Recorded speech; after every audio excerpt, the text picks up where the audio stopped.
Okay, saya akan diam saja sebab apa-apa yang saya kata selepas ni dia bakal jadi salah. Saya setuju.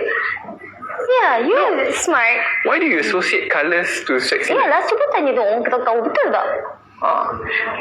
Main game. Okay, boleh kita main game. Okay, teka-teki, teka-tekuk ular mati dalam mangkuk, apa dia? Benda tu. Betul lah. Korang jangan bagi jawapan Ular mati lah dalam mangkuk, apa lagi? Salah. Lah, dah ular tu mati dalam mangkuk. Dah lah.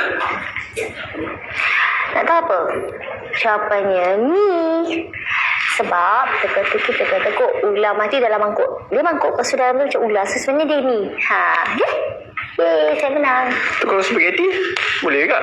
Boleh juga, tapi tak kisah. Kenapa mi? Sebab kadang-kadang kalau Maggi mi tu dia macam zigzag. Ada ke ular yang zigzag?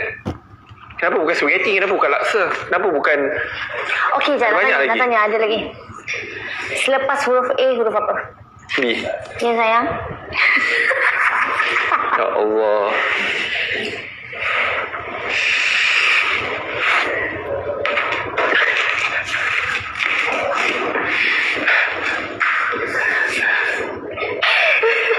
You nak minum air tak?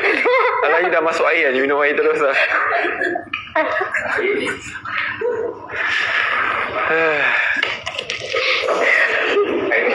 Asa Bella ni mesti je. Merah muka you nak. I ingat muka. Dia merah atau merah embarrassment ke atau merah macam banyak sangat ketawa?